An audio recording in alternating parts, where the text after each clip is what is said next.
truly thank Hold on. thee. You rolling? Oh, okay. Lord, we truly thank thee for what we're about to receive. Canons of ethics that they're supposed to abide by. But the judicial branch does. So judges are not out publicly making statements about what they do.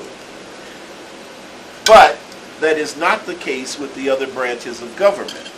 So you don't see the focus on the judicial branch because we're not out in the public speaking.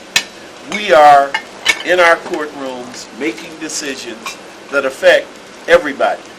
And I think it might be appropriate at this time to point out to everybody who's sitting out there, you're more likely to come in contact with a judge than with a state rep, an alderman, a mayor, a governor.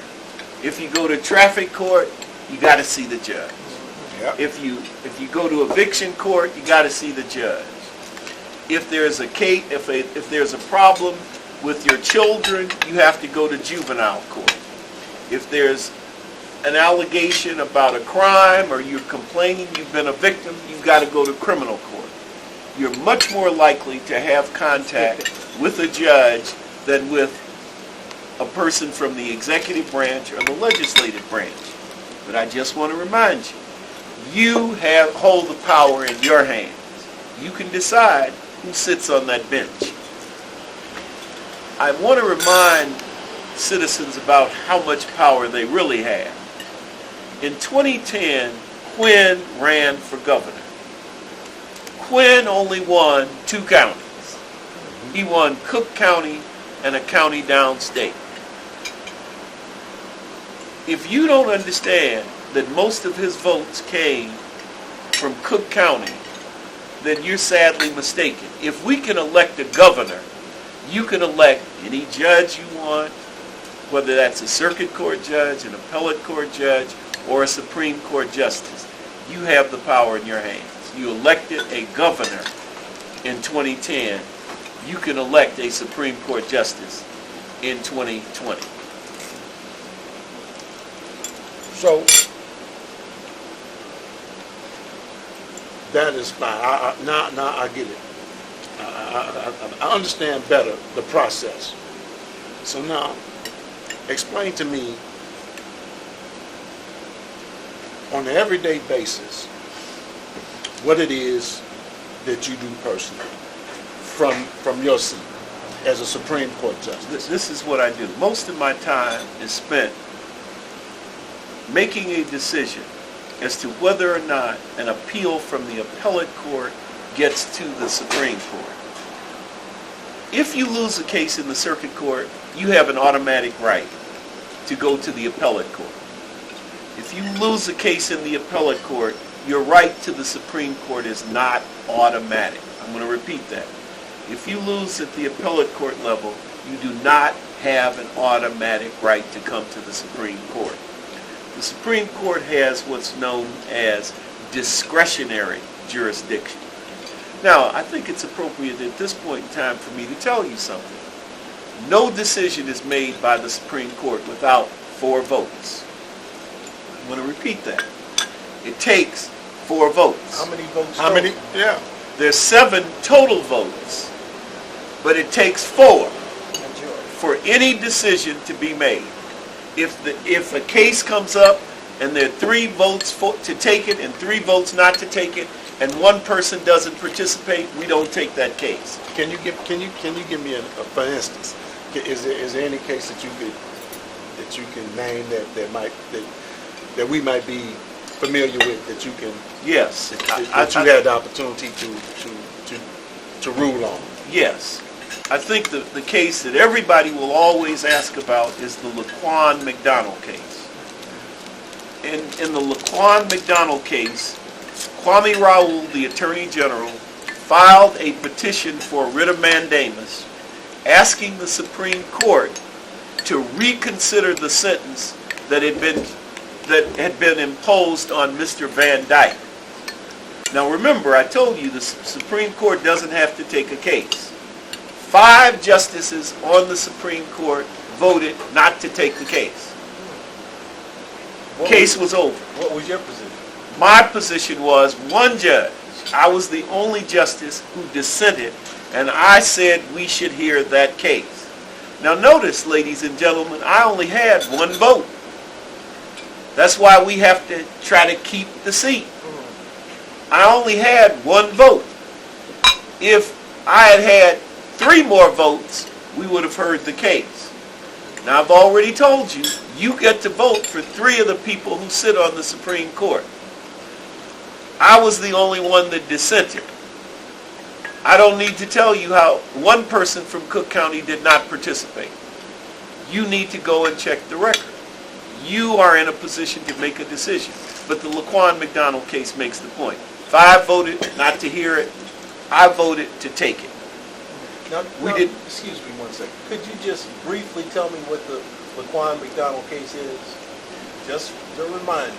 In the Laquan McDonald case, Mr. Van Dyke, Officer Van Dyke, was charged with second-degree murder and aggravated battery with a firearm. The jury convicted Mr. Van Dyke of aggravated battery with a firearm and second-degree murder. When the circuit court judge was imposing sentence, he had to decide whether or not to sentence Mr. Van Dyke on the second-degree murder charge or on the aggravated battery with a firearm charge. The Supreme Court, before the Van Dyke case got to the Supreme Court, had decided a case. It's called People v. Lee. And People v. Lee, the Illinois Supreme Court, had a defendant, Mr. Lee, who had been charged with second-degree murder and aggravated battery with a firearm. The Supreme Court said in Lee that aggravated battery with a firearm was the more serious offense, not second-degree murder. Since aggravated battery with a firearm was the more serious offense, the court said that you vacate the second-degree murder conviction and sentence on the aggravated battery with a firearm. Now let's go back to Mr. Van Dyke's case. Okay. In Mr. Van Dyke's case, he too was convicted of second-degree murder and aggravated battery with a firearm. The circuit court judge ignored People v. Lee, and instead of following Lee and sentencing Mr. Van Dyke on aggravated battery with a firearm, he sentenced Mr.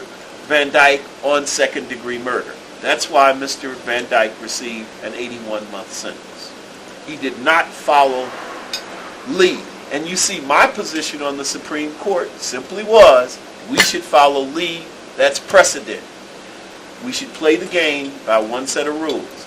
That's the law, let's follow it. If that's no longer to be the law, let's change it. The Supreme Court said they would not hear the case at all. You said something I don't understand. What is precedent?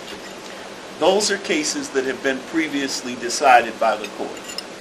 And you use those as examples? As a guideline, I guess. Yeah, those are the guides that we follow when we are making decisions. The first thing we always do on all courts is you go and look and see if there's a case with similar facts to the case that you're considering. The Van Dyke case and the Lee case were very similar in terms of the charges and the conviction.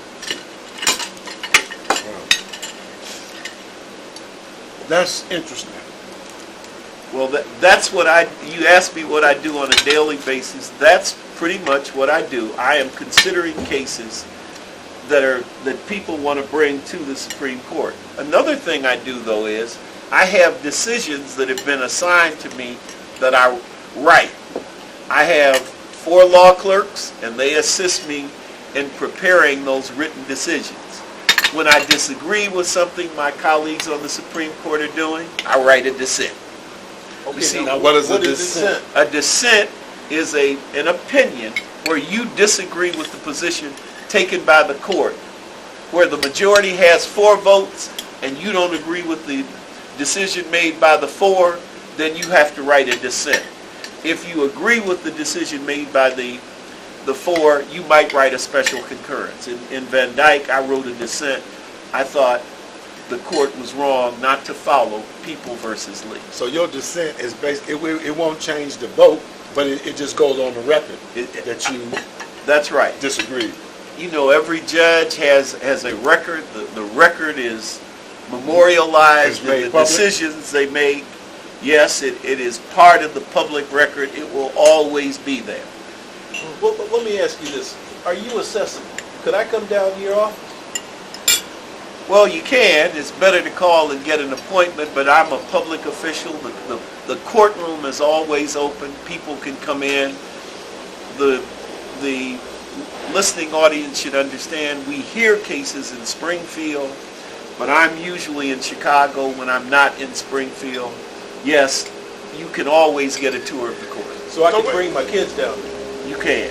But what I want to know is, what can you do personally to change your access or your just being more Accessible. not accessible, but and I don't want to use the word popular, but so that people could know who you are when you how can you change that so people can know who you are when they see you? Well, as I explained, the canons of ethics place constraints or restrictions on judges. And that's the thing that presents the biggest problem. We can't discuss pending or impending cases. You know, the only reason I discuss Van Dyke is because that's a case that's been decided. It's over. It's part of the public record. But the canons of ethics really place restrictions on us. You know, of course, we're not supposed to be involved in things that will put the judiciary in a bad light. And that applies to me. Remember, I am one of 7 justices. We have over 900 judges under us. I think I'm supposed to be a role model, an example for the other judges who sit on the appellate courts and the circuit courts throughout the state. So I usually just go to work, go to legal and other charitable activities, and go home. Well, let me ask you a real quick question. You seem to be a good attorney. Can I come down to your office and get you to help me out with a case? No, judges cannot provide legal advice. Why is that? Once again, the canons of ethics prohibit us from providing citizens with legal advice. I can't even give my wife advice. Well, You know, if my wife has a problem, we have to hire a lawyer. wow.